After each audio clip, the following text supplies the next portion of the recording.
Hello everyone. पिछले lecture में हमने स्टार्ट किया था IUPAC नोमेनक्लेचर, तो उसी में आगे हम कंटिन्यू करते हैं।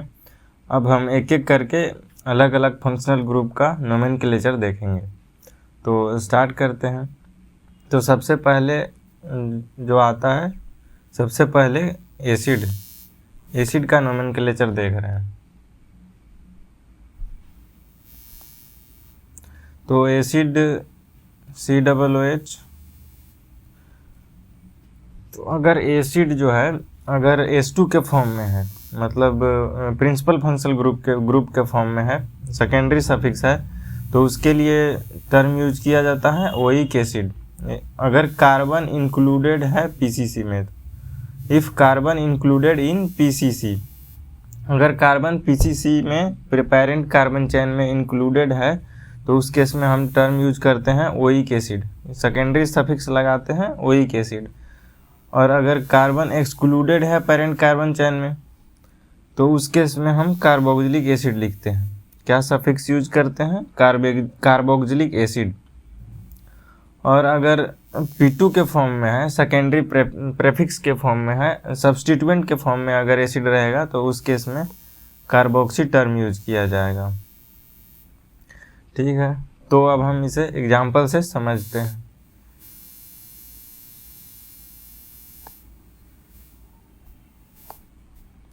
तो पहला जो कंपाउंड है HCOOH, first member of carboxylic acid, तो इसमें एक ही कार्बन है।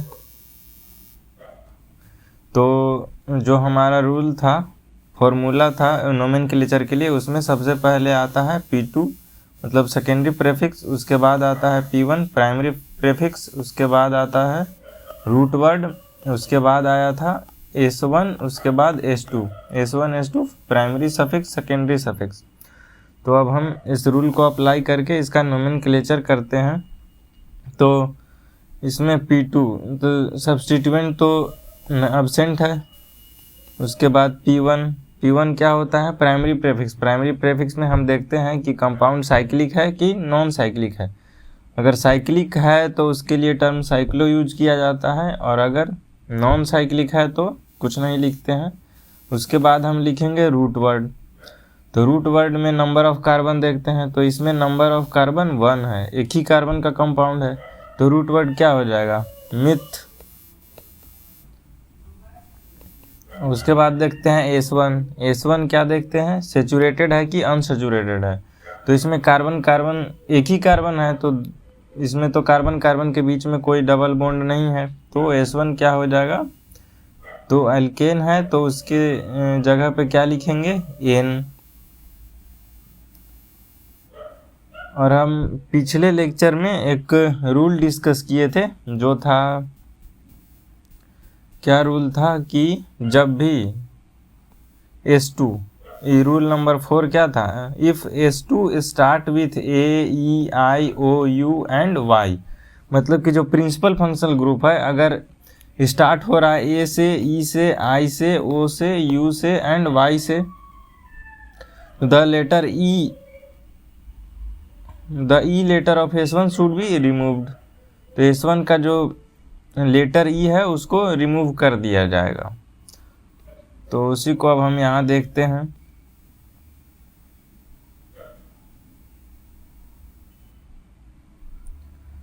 मीथेन, और साथ में क्या हो जाएगा? S2 है, तो S2 के लिए यहाँ पे कार्बन जो है वो PCC में इंक्लूडेड है, तो हम क्या लिखेंगे इसके लिए? Oic acid. इंक्लूडेड रहता है PCC में तो लिखते हैं ओइक एसिड, और अगर एक्सक्लूडेड रहता है तो लिखते हैं कार्बोक्सिलिक एसिड। तो यहाँ इसका नोमेनक्लेचर क्या हो जाएगा? Methanoic acid.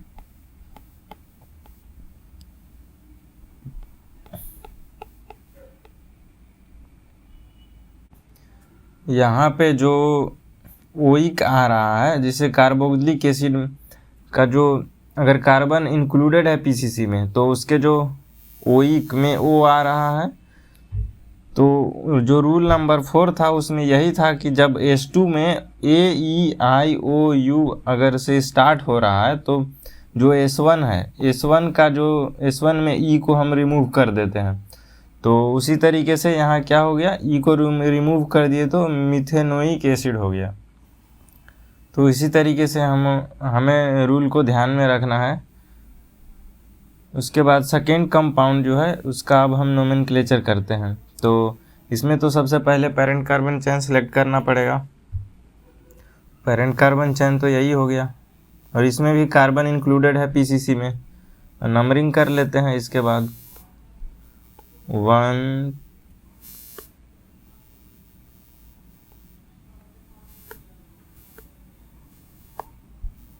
1 2 3। तो सेकेंड पे CH3 जुड़ा हुआ है, तो सबसे पहले P2 लिखेंगे, प्राइमरी सेकेंडरी प्रेफिक्स। तो P2 क्या है, यहाँ पे मिथाइल है। अभी कितना पे जुड़ा हुआ है, तो 2 मिथाइल हो जाएगा। उसके बाद P1 के लिए कुछ नहीं लिखेंगे क्योंकि नॉन साइक्लिक है। उसके बाद रूट वर्ड क्या हो जाएगा, नंबर ऑफ कार्बन पीसीसी में 3 है, तो क्या हो जाएगा प्रोप। और इसमें कहीं भी कार्बन कार्बन के बीच डबल बॉन्ड नहीं दिख रहा है, मतलब कि सैचुरेटेड कंपाउंड है। तो क्या लिखेंगे N, और साथ में ओइक एसिड। अब यहाँ पे भी जब यहाँ पे भी E को हम रिमूव कर देंगे तो क्या हो जाएगा 2 मिथाइल प्रोपेनोइक एसिड हो जाएगा, 2 मिथाइल प्रोपेनोइक एसिड। उसके बाद थर्ड वाला देखते हैं। तो इसमें तो सबसे पहले पेरेंट कार्बन चेन सेलेक्ट करना पड़ेगा। तो इसका जो पीसीसी है वो ये वाला हो जाएगा इस तरीके से। अब हम इसका नंबरिंग भी कर लेते हैं। तो नंबरिंग के लिए 1 2 3 4 5 ये दोनों सब्स्टिट्यूएंट हो गया। तो अब हम इसमें 2 सब्स्टिट्यूएंट है, तो जब भी एक से ज़्यादा सब्स्टिट्यूएंट हो तो उसको अल्फ़ाबेटिकल ऑर्डर में लिखा जाता है। जिसका जो अल्फ़ाबेट में पहले आता है उसको पहले लिखा जाएगा। जैसे यहाँ पे 2 पे ब्रोमीन है और 3 पे मिथाइल है, तो B और M में पहले B आता है, तो हम पहले इसको लिखेंगे। क्या लिखेंगे 2 ब्रोमो। उसके बाद हो जाएगा 3 मिथाइल। उसके बाद हो जाएगा, उसके बाद क्या आएगा, ये हो गया P2। उसके बाद P1 तो कुछ नहीं होगा क्योंकि नॉन साइक्लिक है। उसके बाद रूट वर्ड आएगा, तो नंबर ऑफ कार्बन 5 है इसमें, तो रूट वर्ड क्या लिखेंगे पेंट। और उसके बाद आता है S1, तो S1 इसमें कुछ नहीं लिखा है क्योंकि सैचुरेटेड है कंपाउंड है। उसके बाद आता है S2, तो S2 में क्या लिखाएगा ओइक एसिड, सॉरी यहाँ पे पेंटेनोइक एसिड हो जाएगा। तो S1 के जगह पे N लिखाएगा ना क्योंकि अल्केन है, तो पेंटेनोइक एसिड। तो इसका नोमेनक्लेचर इस तरीके से हो जाएगा 2 ब्रोमो 3 मिथाइल पेंटेनोइक एसिड। अब इसका हम नोमेनक्लेचर देखते हैं अगले कंपाउंड का। तो इसमें हम सबसे पहले पीसीसी हो जाएगा ये पेरेंट कार्बन चेन। उसके बाद नंबरिंग यहाँ से करेंगे 1 2 3 4। अब इसका हम नोमेनक्लेचर करते हैं। तो P2 P1 RW S1 S2। तो P2 इसमें नहीं है तो 0, P1 भी नहीं है। इसके बाद RW क्या हो जाएगा, रूट वर्ड इसका नंबर ऑफ कार्बन 4 है, तो क्या हो जाएगा ब्यूट। उसके बाद इसमें अनसेचुरेशन है, S1 है। S1 में क्या देखते हैं हम प्राइमरी सफिक्स में कि कार्बन कार्बन के बीच में डबल बॉन्ड है या नहीं, मतलब कि अनसेचुरेशन है या नहीं। तो इसमें अनसेचुरेशन है, सेकेंड पोजीशन पे है। तो क्या लिखेंगे, ब्यूट प्लस 2 इन प्लस उसके बाद हो जाएगा H2 आएगा, तो H2 के लिए क्या लिखेंगे, ओइक एसिड। अब क्योंकि यहाँ पे O से स्टार्ट हो रहा है, E को हम रिमूव कर देंगे, तो क्या हो जाएगा, ब्यूट 2 इन ओइक एसिड, ये हो जाएगा इसका नोमेनक्लेचर। अब हम आगे देखते हैं अगला कंपाउंड में। अब इसमें 2 COOH ग्रुप लगा हुआ है, तो इसमें तो सबसे पहले पेरेंट कार्बन चेन किस तरीके से सेलेक्ट करते हैं, ये हम PCC इससे पिछले वाला जो लेक्चर है जहाँ पे हम पेरेंट कार्बन चेन सेलेक्ट करना सीख रहे थे, उसमें इस चीज़ को डिस्कस किया गया है। तो अभी हम सिर्फ इसका नेमिंग ही देखते हैं। इसके बाद अब हम नंबरिंग करते हैं, तो 1 2 3 4।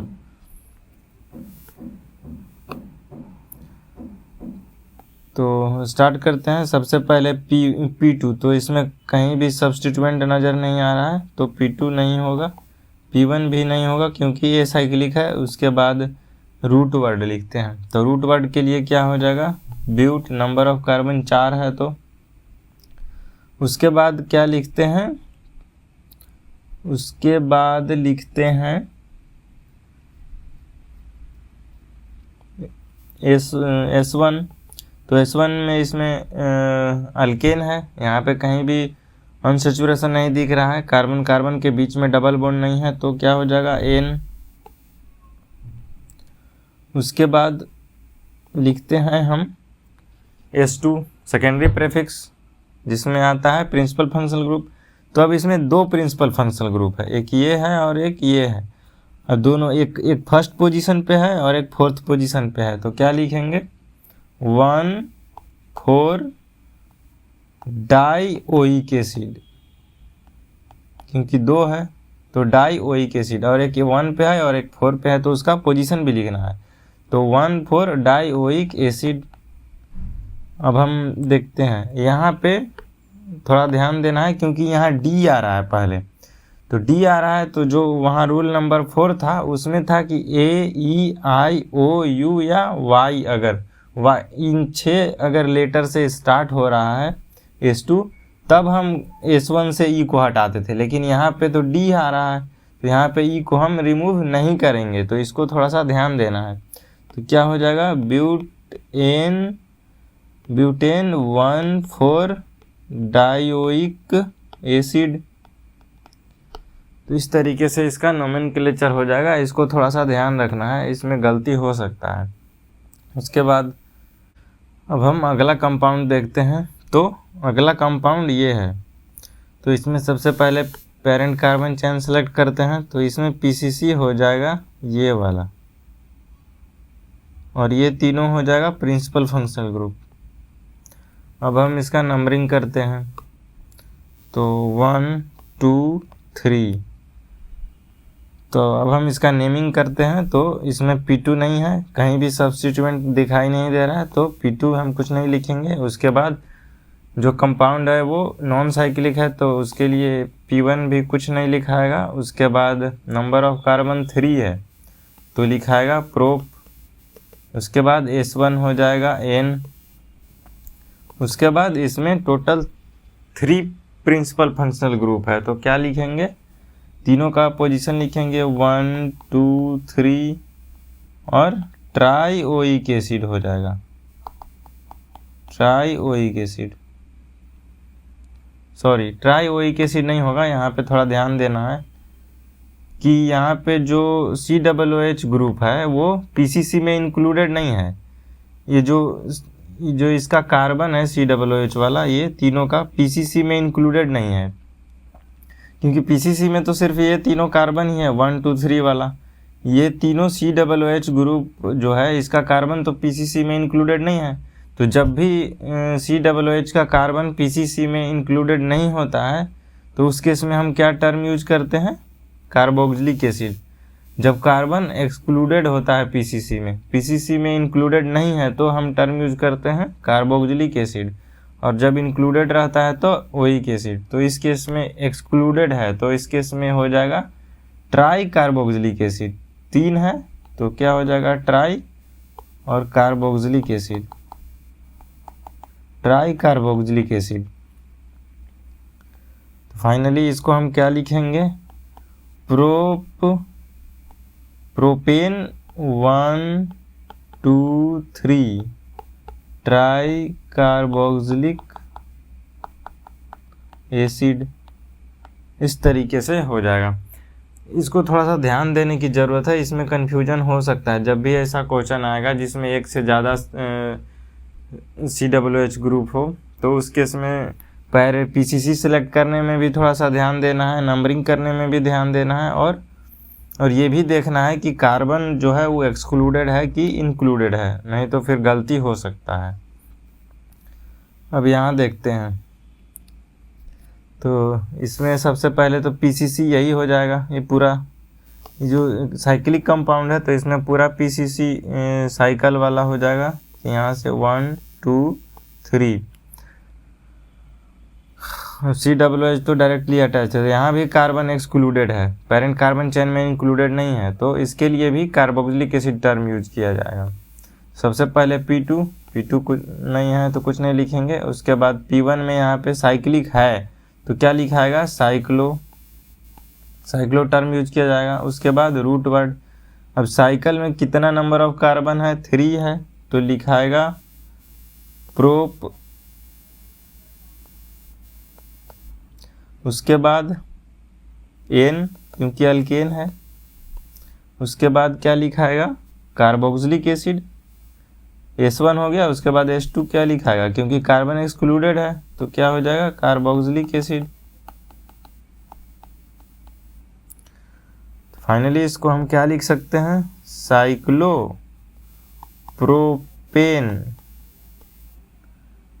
Cyclopropane carboxylic acid.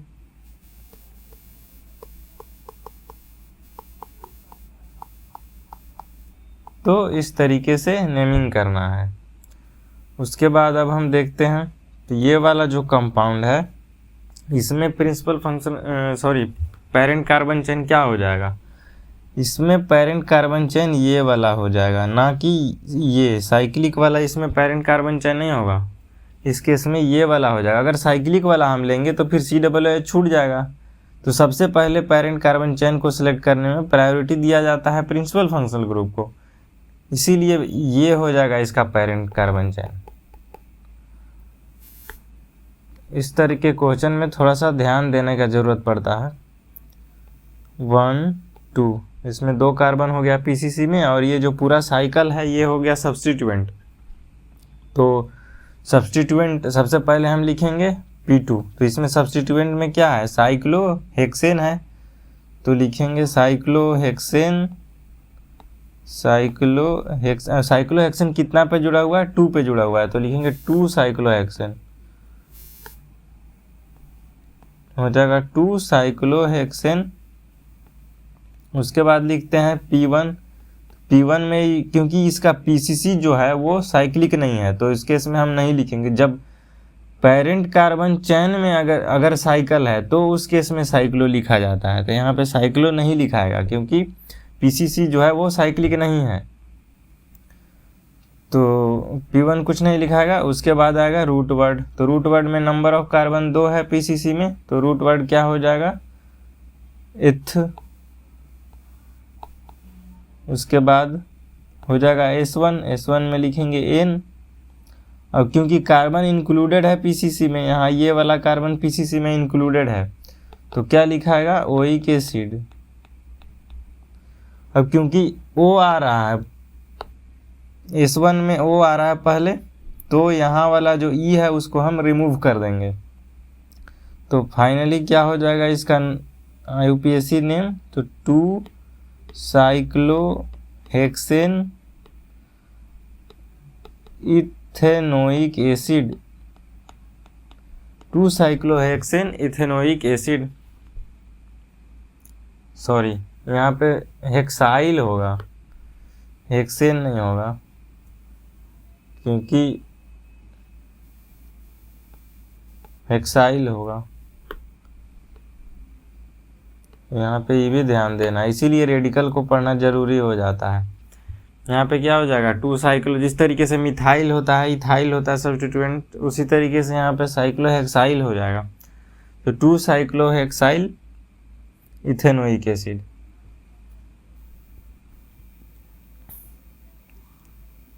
उसके बाद उसी तरीके से ये सारे क्वेश्चंस भी हैं जो करने हैं, उसी तरीके से ये सब का भी नंबरिंग हो जाएगा। जैसे ये वाला लास्ट वाला हम करके देखते हैं। तो सबसे पहले तो इसका पीसीसी सेलेक्ट करेंगे, तो पीसीसी तो साइकिल ही हो जाएगा क्योंकि डायरेक्ट COOH इसमें अटैच्ड है। तो नंबरिंग हम यहाँ से करेंगे 1 2 3 4 5 6। उसके बाद यहाँ जो NO2 है वो इसका सब्स्टिट्यूएंट हो जाएगा। तो क्या लिखेंगे, 4th नंबर पे है तो सबसे पहले लिखा था सब्स्टिट्यूएंट P2, तो क्या हो जाएगा 4 नाइट्रो। उसके बाद 4 नाइट्रो, उसके बाद इसका जो पीसीसी है वो साइक्लिक है तो लिखाएगा साइक्लो हेक्स। और क्योंकि इसमें 2 क्या है, साइक्लोहेक्स हो गया, सॉरी यहाँ पे सिर्फ अभी साइक्लो ही रहने देते हैं क्योंकि P2 हो गया साइक्लो, सॉरी P1, ये हो गया P2 P1। उसके बाद आता है रूट वर्ड, तो रूट वर्ड क्या हो जाएगा, हेक्स। उसके बाद क्या आता है S1 में क्या देखते हैं हम, सेचुरेटेड है कि अनसेचुरेटेड है। तो इसमें अनसेचुरेशन है, 2 जगह अनसेचुरेशन है, एक 2 पे है और एक 5 पे है। तो क्या लिखेंगे 2 5। और जब भी इस तरीके का क्वेश्चन हो, एक से ज़्यादा डबल बॉन्ड हो ना, तो उस केस में ए यहाँ ऐड हो जाता है, रूट वर्ड में ए ऐड हो जाता है। तो क्या हो जाएगा 2 5 हेक्सा 2 5 डाइन। उसके बाद हम क्या लिखेंगे, S1 के बाद S2 में क्या हो जाएगा, क्योंकि कार्बन जो यहाँ COOH है वो एक्सक्लूडेड है तो लिखेंगे कार्बोक्सिलिक एसिड।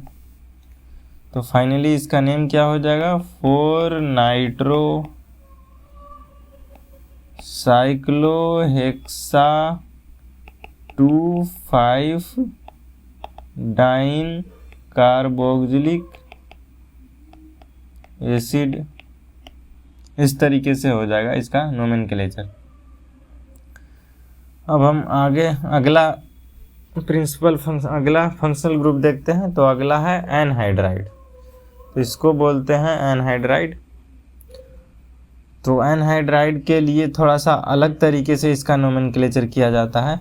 तो नोमेनक्लेचर करने से पहले हम इसको तोड़ देते हैं 2 पार्ट में।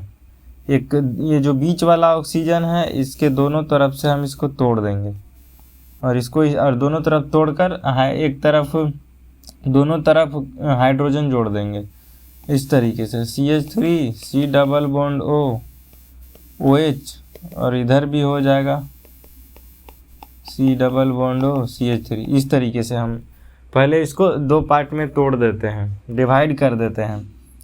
उसके बाद हम देखते हैं कि इसमें क्या है। तो ये है इथेनोइक एसिड, फिर इसका नोमेनक्लेचर करके देखते हैं। तो ये हो गया इथेनोइक एसिड, 2 कार्बन है तो ये भी इथेनोइक एसिड ही है। अगर दोनों पार्ट सिमिलर है, इसका दोनों तरफ क्या है, सिमेट्रिकल है, इस ऑक्सीजन के राइट साइड भी सेम चीज़ है और लेफ्ट साइड भी सेम चीज़ है। तो जब दोनों सेम हो तो उस केस में हम क्या लिखेंगे, उस केस में लिखेंगे इथेनोइक, क्योंकि दोनों तरफ इथेनोइक एसिड है तो लिखाएगा इथेनोइक एनहाइड्राइड। इस तरीके से इसका नोमेनक्लेचर किया जाता है। और हम एग्जांपल से समझते हैं तो थोड़ा और क्लियर हो जाएगा। जैसे ये एक कंपाउंड है तो इसको भी हम यहाँ से तोड़ देंगे।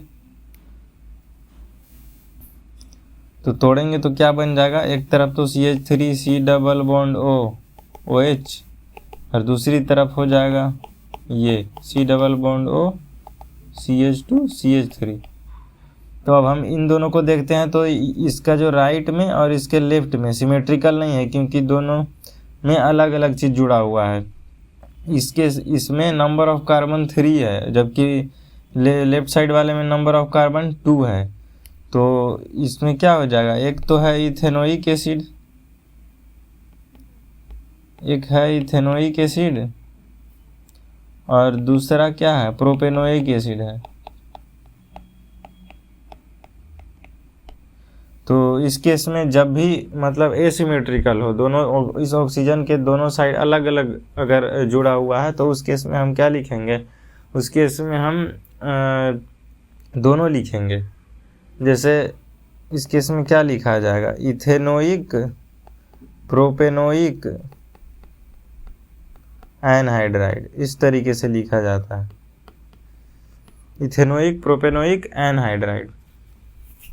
इसको भी देख लेंगे कि दोनों में से कौन सबसे पहले आ रहा है, अल्फ़ाबेटिकली उसके अकॉर्डिंग लिखा जाता है। तो एनहाइड्राइड का नोमेनक्लेचर इस तरीके से किया जाता है। ठीक, इन सारी चीज़ों को भी उसी तरीके से करना है। अब जैसे एक ये वाला देख लेते हैं, तो इसको हम यहाँ से तोड़ देते हैं, तो क्या बनेगा,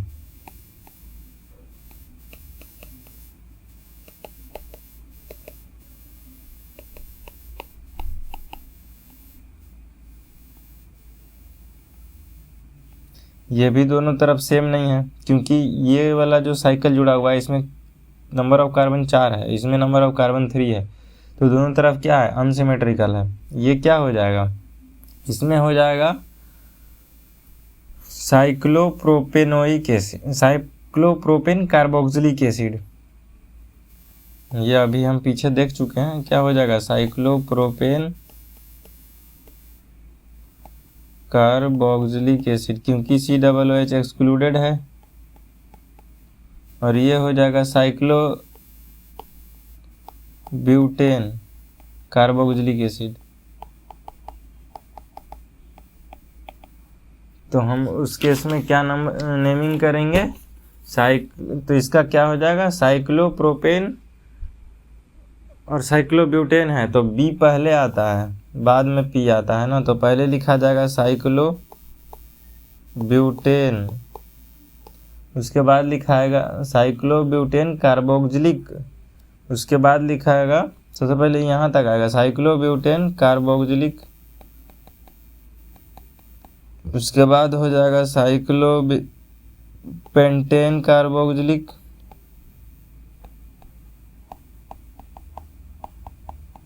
और एनहाइड्राइड लास्ट में इसमें हम ऐड कर देंगे। तो इस तरीके से इसका नेमिंग हो जाएगा, cyclobutane carboxylic, cyclopentane carboxylic, anhydride. उसी तरीके से इसको भी बीच से तोड़ देना है, तो जो आएगा फिर उसको लिखना है।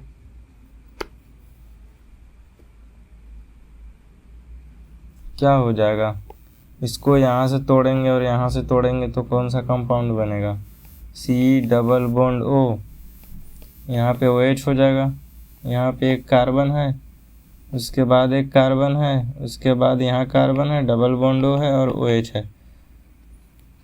क्योंकि इस ऑक्सीजन के दोनों तरफ सिमिलर चीज़ अटैच है इससे, तो क्या हो जाएगा, 1 2 3 4 कार्बन है,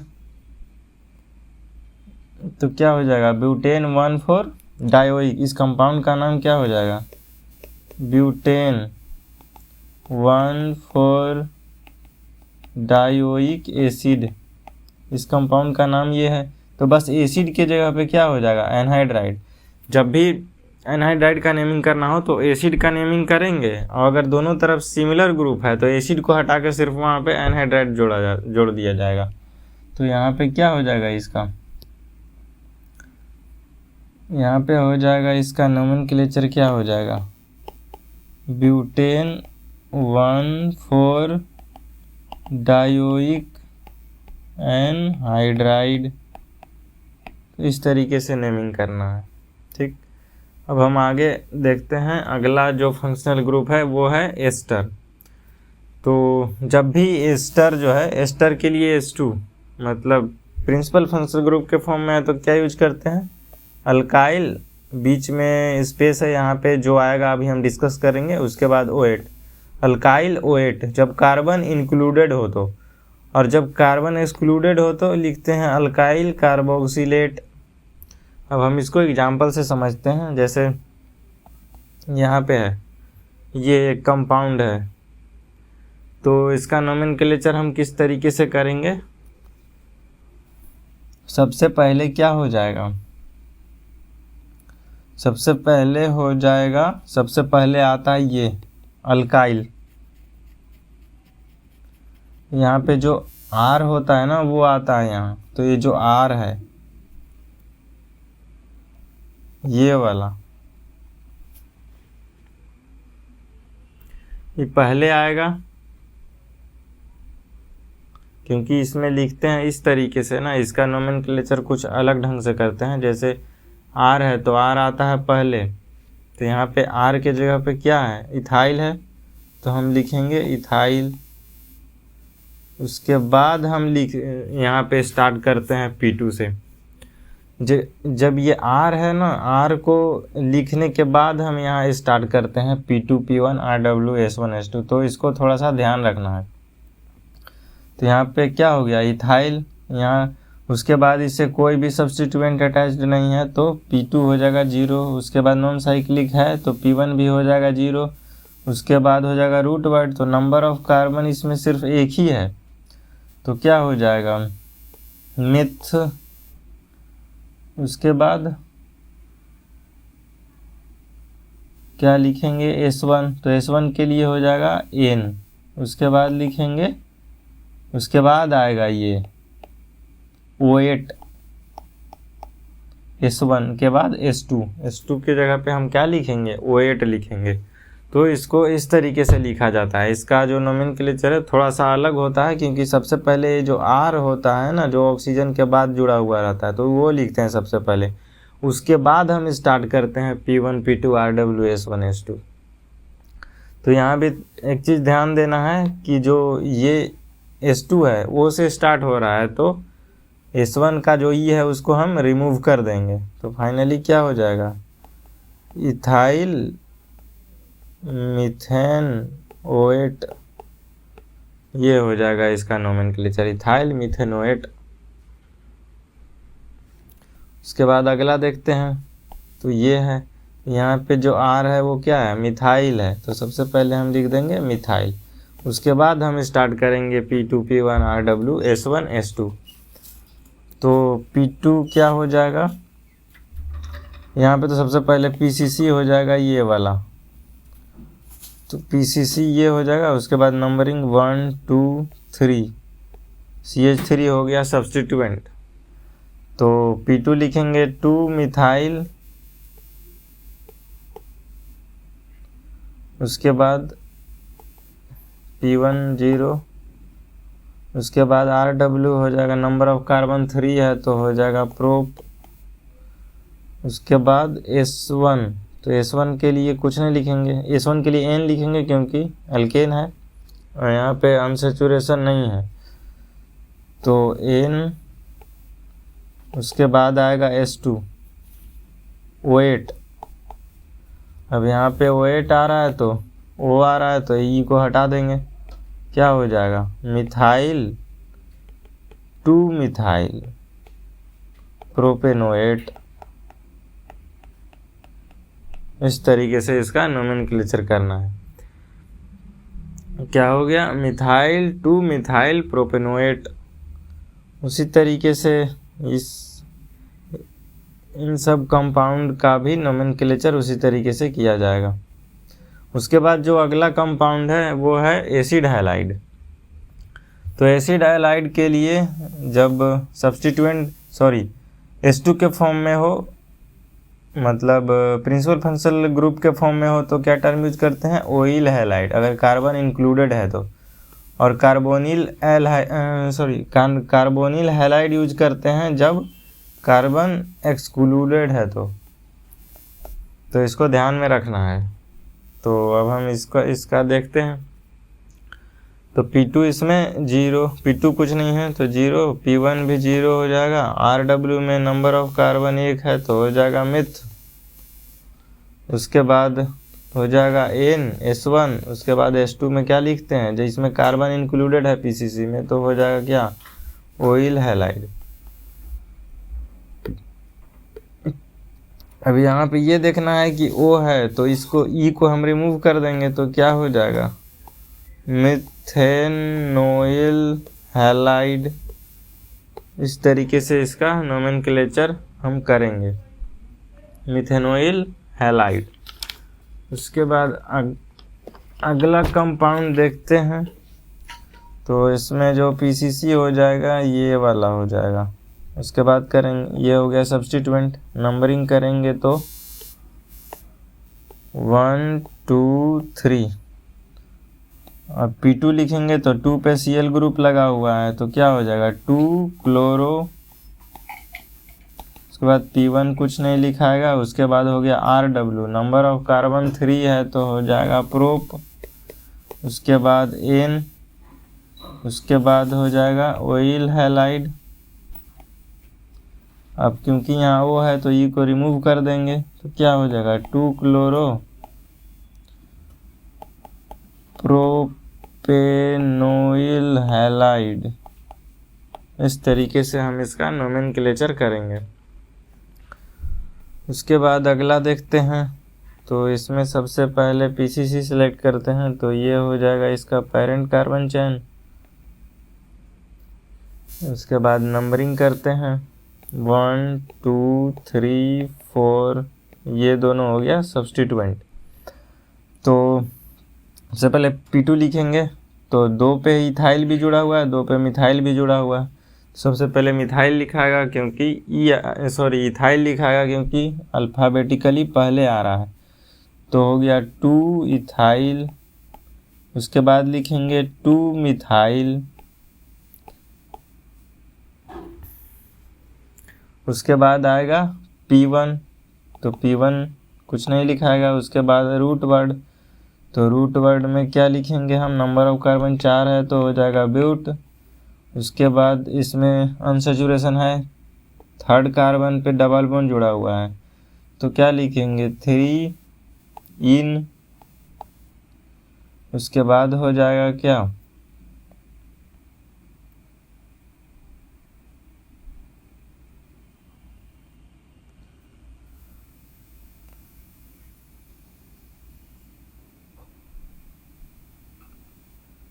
इन सब में हैलाइड के जगह पे इसमें जो ग्रुप लगा हुआ है, जैसे यहाँ पे क्लोरीन लगा हुआ है तो इसमें हैलाइड के जगह पे क्लोराइड हो जाएगा। यहाँ पे ये हम थोड़ा मिस्टेक हो गया था, क्लोराइड हो जाएगा, यहाँ भी क्लोराइड होगा। यहाँ पे जो ग्रुप लगा हो, क्लोराइड हो या ब्रोमाइड हो, जो भी ग्रुप लगा हुआ हो उसके बेसिस पे, जैसे यहाँ पे क्लोराइड है तो ऑयल क्लोराइड हो जाएगा, जैसे यहाँ पे मिथेनॉइल क्लोराइड हो जाएगा। उस तरीके से यहाँ भी क्लोरीन जुड़ा हुआ है तो यहाँ भी ऑयल क्लोराइड हो जाएगा।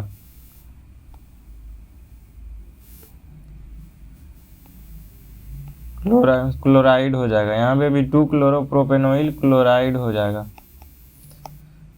यहाँ पे ब्रोमीन जुड़ा हुआ है तो यहाँ पे हो जाएगा ब्रोमाइड, ऑयल ब्रोमाइड हो जाएगा, ऑयल ब्रोमाइड। तो यहाँ भी O है तो E को रिमूव कर देंगे, क्या हो जाएगा 2 इथाइल 2 मिथाइल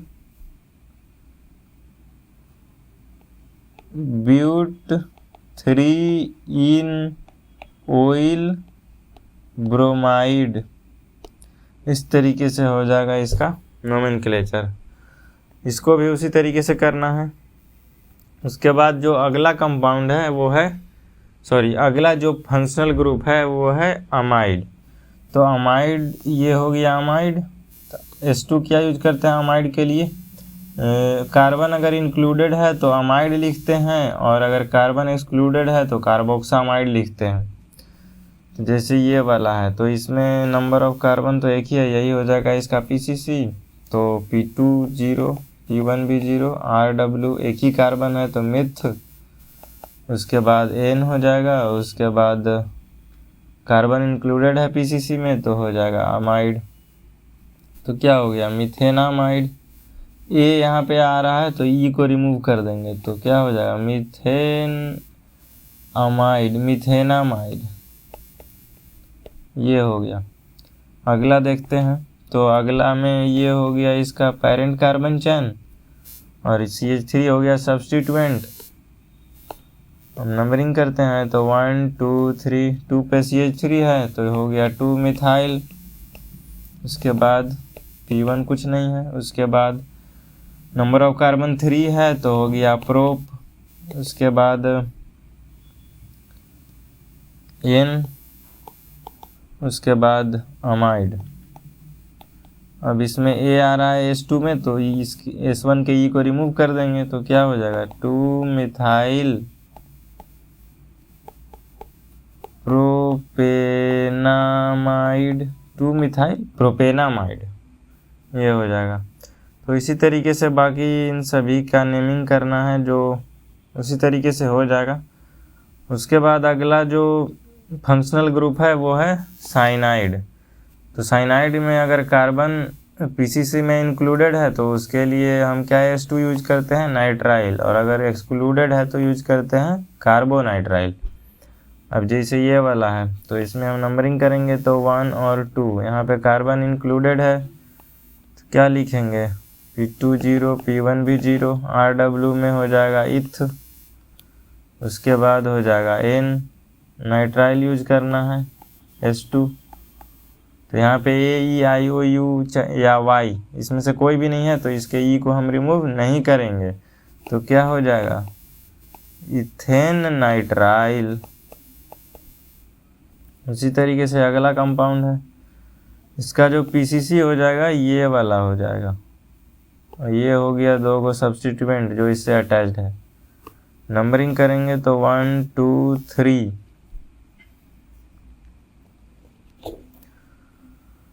उसके तो 1 2 3 हो गया। नंबर ऑफ कार्बन 3 है PCC में तो इसमें P2 है, 2 CH3 जुड़ा हुआ है तो क्या लिखेंगे 2 2 डाई मिथाइल।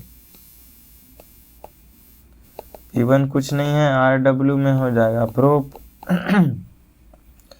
उसके बाद हो जाएगा N, उसके बाद नाइट्राइल तो क्या हो जाएगा 2 2 डाई मिथाइल प्रोपेन नाइट्राइल। इस तरीके से नंबरिंग करना है। ध्यान देना है कि कार्बन इंक्लूडेड है या एक्सक्लूडेड है, इसमें गलती हो सकता है। तो जिन जिन भी फंक्शनल ग्रुप में अगर कार्बन आ रहा है तो उसमें विशेषकर ध्यान देना है कि कार्बन इंक्लूडेड है पेरेंट कार्बन चेन में कि एक्सक्लूडेड है। इंक्लूडेड है तो क्या यूज करेंगे और एक्सक्लूडेड है तो क्या यूज करेंगे, इसमें हमें ध्यान देने की ज़रूरत है।